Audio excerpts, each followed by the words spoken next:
Bulan depan adalah bulan penentuan soal tim manakah yang lolos ke Piala Dunia. Di grup C, Jepang menjadi tim pertama yang sudah dipastikan lolos ke ajang 4 tahunan tersebut. Sementara satu tiket otomatis lainnya, kali ini tengah diperjuangkan oleh Australia. Untuk timnas Indonesia, mereka memang masih memiliki peluang, tapi peluang itu sangatlah kecil. Target paling realistis yang mungkin akan dikejar oleh tim Garuda adalah lolos lewat babak keempat kualifikasi Piala Dunia. Soal peluang lolos ke babak ini, peluangnya sangat besar. Namun, mereka harus mendapatkan persaingan dari Arab Saudi, China, dan Bahrain. Tapi untungnya, Indonesia diprediksi akan mendapatkan sedikit bantuan dari Jepang. Lantas, bantuan seperti apa yang dimaksud? Berikut ini adalah jawabannya.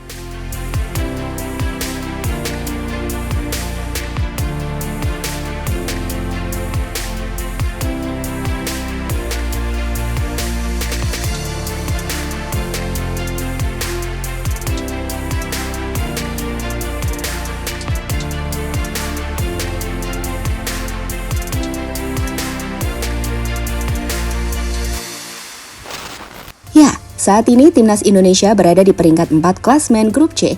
Mereka baru mengumpulkan 9 poin dari 8 pertandingan yang sudah dimainkan. Hasil yang dapat dikatakan tidak buruk-buruk amat untuk ukuran tim debutan. Dari poin yang sudah dikumpulkan oleh Indonesia, mereka tertinggal 4 poin dari Australia yang berada di posisi kedua. Poin yang seharusnya masih bisa dikejar. Sayangnya, babak ketiga tahun ini cuma menyisakan 2 pertandingan saja. Sehingga dapat disimpulkan, untuk langsung otomatis lolos ke Piala Dunia sangatlah berat bagi Indonesia. Belum lagi Indonesia harus melawan 2 tim kuat, yakni China dan Jepang pada bulan Juni nanti.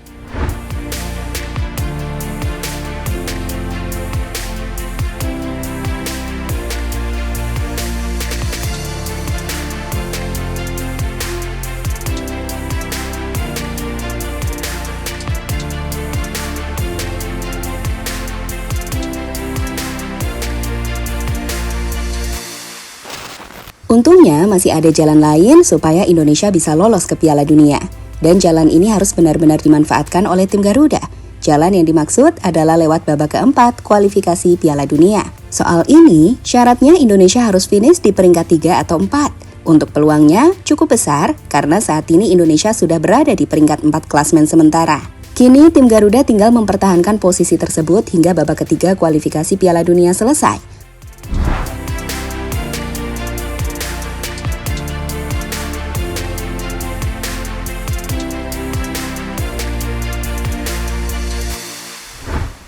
Untuk mempertahankan posisi itu, dapat dikatakan susah-susah gampang.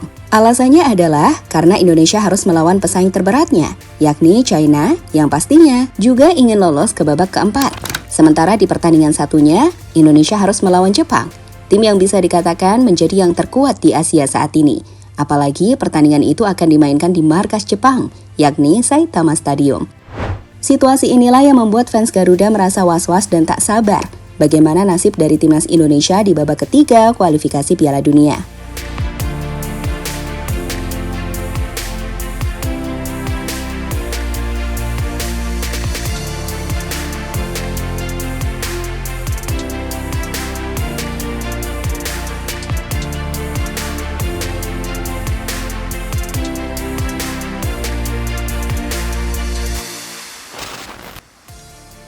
Indonesia harus menang melawan China jika ingin lolos.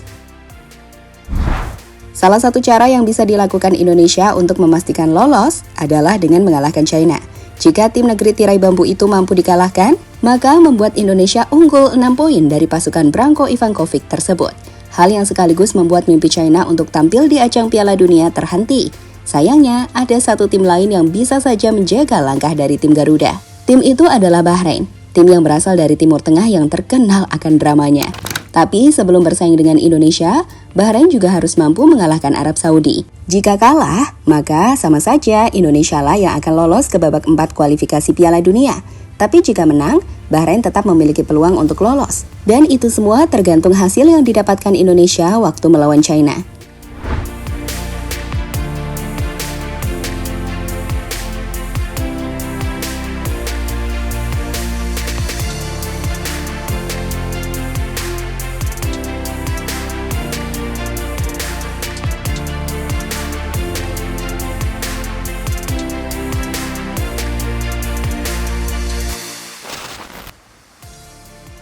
Jepang siap bantu timnas Indonesia. Dari 6 tim yang ada di grup C, mungkin hanya Jepang yang santai.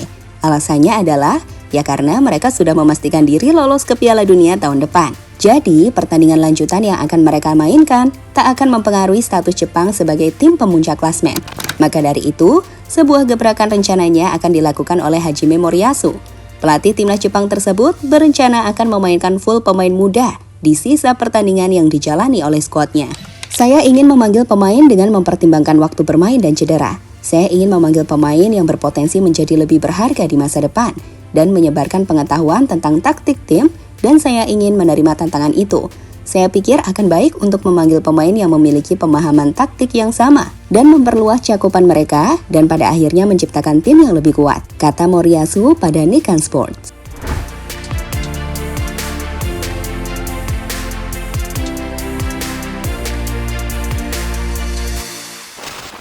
Jika Jepang benar-benar memainkan pemain muda, maka hampir dipastikan kekuatan mereka bakal berkurang. Hal inilah yang bisa saja dimanfaatkan oleh Indonesia untuk mencuri poin dari tim Samurai Biru. Tapi kembali lagi, pemain muda yang dimiliki Moriyasu pastinya pemain yang tidak sembarangan, karena tujuannya adalah untuk masa depan dari timnya. Sehingga timnas Jepang diprediksi masih menjadi tim yang sangat sulit untuk dikalahkan.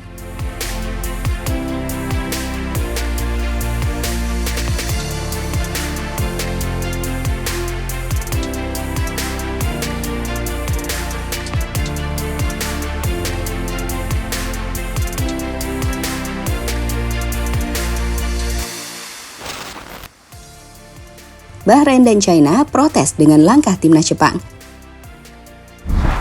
Jika Indonesia menjadi tim yang diuntungkan di balik keputusan Moriyasu, maka ada 2 tim yang dirugikan, yakni Bahrain dan China. Alasannya adalah karena 2 tim tersebut juga berjuang untuk lolos ke babak keempat. Situasi inilah yang bisa saja membuat China protes karena Jepang seperti tidak menghargai sportivitas dengan tim-tim lain yang sampai saat ini terus berjuang demi mendapatkan tiket ke Piala Dunia.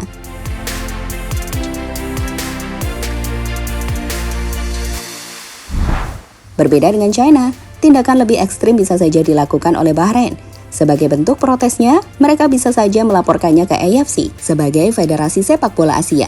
Bahrain bisa saja menuduh Jepang dan Indonesia saling bekerja sama demi untuk mendapatkan keuntungan. Soal lapor-melapor, Bahrain memang ahlinya. Karena sebelumnya mereka juga melaporkan Indonesia tentang ancaman yang diberikan fans kepada tim mereka. Untungnya laporan itu tidak mendapatkan respon dari AFC.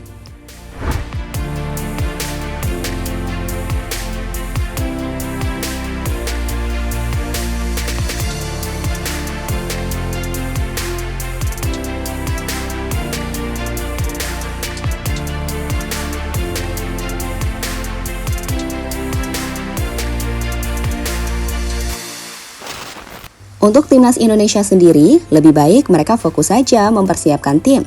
Soal ini akan dilakukan pada tanggal 24 Mei mendatang, karena tanggal tersebut para pemain sudah harus berkumpul di Pulau Bali. Baru pada tanggal 26 Mei, timnas Indonesia akan menjalani TC di Bali United Training Center. TC akan dilakukan beberapa hari sebelum skuad timnas bertolak ke Jakarta untuk bertanding melawan China. Sebagai fans timnas, mari doakan saja semoga Indonesia bisa meraih hasil maksimal di sisa babak ketiga kualifikasi Piala Dunia. Karena jika itu mampu diraih, maka Indonesia masih menjaga asa untuk lolos ke Piala Dunia tahun depan.